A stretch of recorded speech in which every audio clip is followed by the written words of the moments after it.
NHL Trade Deadline is less than 2 weeks away, and the trade rumor mill is spinning faster than it has all year. A new report has revealed a shocking Calgary Flames trade update, with the club being labeled as one of the #1 landing spots for Chicago Blackhawks defenseman Seth Jones. Does this make sense for Calgary, and should Craig Conroy pursue the disgruntled D-man? I also have a big roster update for you, so stay tuned. We're going to get into all that and more in this video, but first I want to welcome you to Flames Digest. I'm Mark Griffith. If you're new around here and you love the Flames, make sure you subscribe so you can stay up to date on all the latest news, updates, reports, and rumors revolving around your Calgary Flames. We would love to welcome you to the Flames Digest family. Let's hop straight in and talk about this trade for Jones. Now, obviously, this is extremely interesting, and it comes off the back of Seth Jones essentially asking to be traded by the Chicago Blackhawks. Now, in all reality, I don't see any of the other 31 teams in the National Hockey League going after Seth Jones. It's a huge contract, a bit of an overrated player. I have nothing personally against the guy, but he seems almost impossible to trade, just in terms of his contract, his age, his no movement clause. I believe he has a full no movement clause as well, so it's going to be tough no matter what, and he's not necessarily the type of player that can force the exact trade he wants. But either way, The Athletic came out with this article. So Seth Jones Trade Watch, tiering potential destinations for the Blackhawks defenseman. And like I said, it comes from the Athletic NHL staff. It wasn't just one guy writing this, it was multiple. And you'll be very interested to see where Calgary ended up. But the 30-year-old has appeared on Chris Johnson's trade board since version 4.0, which came out on January 24th, so almost a month ago now. So it hasn't been a secret that he could be available. Jones made that clear, though, to the Chicago Sun-Times on Wednesday. League sources confirmed to The Athletic that the Blackhawks and Jones were exploring trade possibilities, but it was also described as unlikely anytime soon. And again, the reason why it's unlikely anytime soon, again, is because of that contract, because of the no movement clause. He's not exactly getting any younger, and his play has just seemed to decline a little bit. He's still a very good player. Does he deserve his contract? No, but still, it is interesting. None of it means that a trade is impossible, though. So Jones being open to the idea is more than before. It's just that the likelihood of it might not be realistic until the offseason or within the next few seasons, as the league's cap ceiling rises and Jones' contract doesn't take up such a large percentage of a team's total cap space. And as we know, the Flames, as of right now, do have lots of cap space. They will have players to pay in the next few seasons here, but still. So where could Jones end up? What are the realistic options? Let's explore that by going through all the teams in the playoff hunt. Are we going to do that in this video? Of course not. We just care about the Calgary Flames. And believe it or not, the way they kind of tiered the destinations, the landing spots for Jones, was possibly, maybe, and really not going to happen at all. There wasn't even like this is a perfect one. But where did the Flames end up? They were at the very top of possibly. Now, I don't know if that's because it's alphabetical order, but still. In the article, the Flames are the #1 team. Even the notification I got about this article said, hey, Calgary Flames are the best landing spot for Seth Jones. And as I read that, I thought, are you kidding me? Is that what the Flames want? Well, at least let the article try to justify it. So outside of MacKenzie Weegar, the Flames don't have a ton of money invested in their defense, obviously for the future especially. Only 2 defensemen signed beyond next season. On paper, Calgary could make sense. Whether it's Calgary or somewhere else, the question has to be whether Jones would be willing to play in Canada. He has total control of that.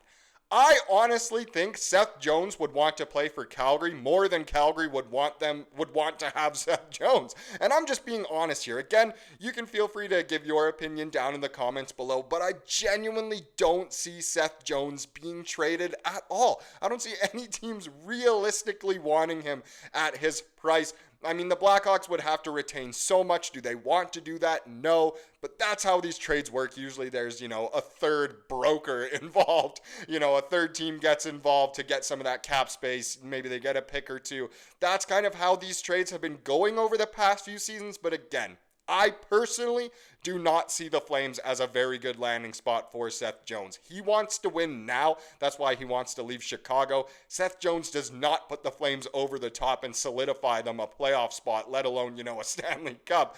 So I just really don't see it as making too much sense. I can't believe they had the Flames at the very top of this article as pretty much the best landing spot for Jones. Yes, the Flames can afford him now. Are they going to want to pay him later? Probably not, but overall, this was a bit of a shocking update overall. And again, feel free to let me know what you think down below. Now, like I said in the intro, I do have quite a big roster update here for you for the Flames as the NHL resumes today. The Flames obviously do not play, but they play tomorrow. And the biggest transaction here was that Adam Klapka has been recalled from the Wranglers. So if you remember, not too long ago, Solovyov and Yan Kuznetsov were brought up from the Wranglers not too long ago. Klapka has come up and Kuznetsov has gone back down, but Solo is still with the Flames as of now. The other big news, and it obviously came kind of from the last video on the channel as well, was about Tyson Barrie.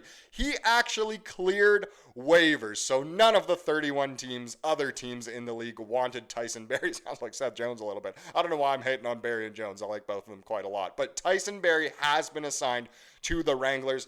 I believe the monetary punishment, I guess, for the Flames isn't very severe at all. I think $100,000 of his contract is still at the NHL level, something like that. I don't know the business side well enough, something like that. But the rest of his cap does not count towards the Flames' cap roll so far. The Flames announced today, which was actually yesterday, that they have recalled Klapka from the Wranglers and assigned Yan Kuznetsov to the AHL. And a lot of people did want to see Kuznetsov get a chance, with the defense being interesting here. Is Kevin Ball going to be available for tomorrow's game? Who else is going to go in? Is Solo going to play? Is Miramanov going to be in there? Hanley? Even Jake Bean was injured, I believe, back on Wednesday in practice, but has been practicing since. But maybe, just maybe, that injury could linger and we won't be seeing him as much. So Klapka, great for him to come back. I really hope he does get into the lineup. But he skated in 31 games for the Wranglers this season, recording 13 goals and 12 assists for 25 points, along with 50 penalty minutes. So he does a little bit of everything, as we know.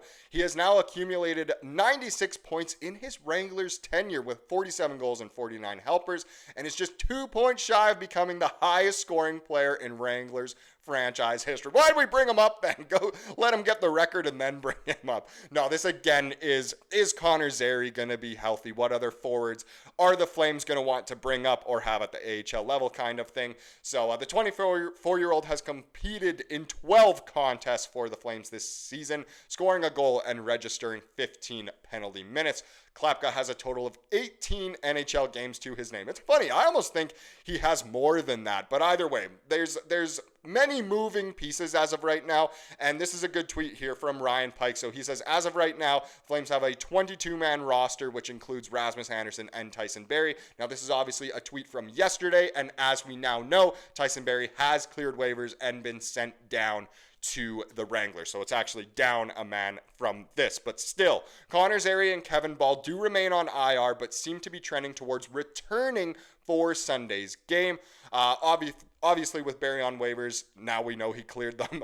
And the two gentlemen on IR nearing returns. There are a few moving pieces as Sunday's game approaches. Now, I can give the update right now as I'm recording this pretty early on Saturday morning. By the time it comes out, by the time this video comes out, there might have already been other transactions, other moving pieces. Hopefully both Zary and Ball have been, activated and are ready to go. But again, it could look very interesting. We might have to wait till tomorrow as well to get the full-on roster for when play does resume. But as of right now, that's kind of how things are looking. It'll be very interesting to see what the team does end up looking like tomorrow for the game against San Jose. Now let's wrap up this video with the comment of the day, as we love to do here on the channel. It does come from those recent video, and it kind of goes, it's just a positive one about the defenseman on the team, and one defenseman in particular, as Jake here says, Ball has been awesome, works hard every shift, great positioning. He doesn't get caught deep and cause liabilities, and that's exactly what you want from a defensive defenseman. We know just how essential he is to the Flames' defensive success, and it'll be huge if he can be ready to go for tomorrow and for the rest of the season. I mean, fingers crossed there's no re-aggravations of any injuries or anything like that, but hopefully he's ready to go because, like Jake says here, he is awesome. Thank you so much for watching this video. Please subscribe like what you saw here today and have a wonderful rest of your day.